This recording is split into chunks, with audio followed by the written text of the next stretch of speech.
Hello আসসালামু আলাইকুম। ধান খেতে বিআলবি রোগ, যেটাকে আমরা কারেন্ট পোকা নামে চিনে থাকি, এই পোকার আক্রমণের একটা ভয়াবহ চিত্র আপনাদেরকে দেখাই। এটি আমার ধান ক্ষেতের একটা চিত্র।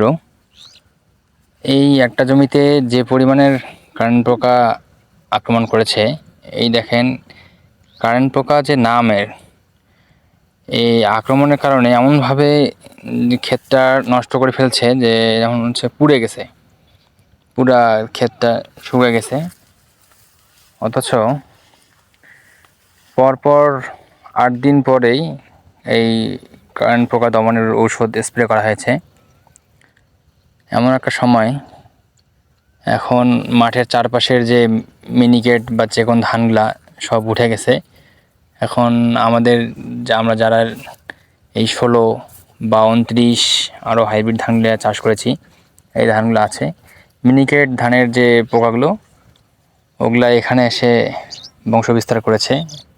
পোকার উপদ্রবটা এবং আক্রমণের হারটা অনেক বেশি, খুব ক্ষতি সম্মুখীন এই মুহূর্তে। এই পোকাগুলোর দৃশ্য আপনাদেরকে দেখাই। এই গাছটাতে, এই গাছে দেখেন পোকাগুলো হেঁটে বেড়াচ্ছে। এগুলো হচ্ছে এক প্রকার কারেন্ট পোকা, এখান থেকে রস চুষে গাছটাকে শুকিয়ে ফেলতেছে। হ্যাঁ, এমন একটা অবস্থা হয়ে গেছে যে যে কীটনাশকগুলো আমরা এর আগে ব্যবহার করেছিলাম, মনে হচ্ছে ওগুলা এই পোকারা খেয়ে অভ্যস্ত হয়ে গেছে, সেজন্য আর ওগুলো কাজ করতেছে না।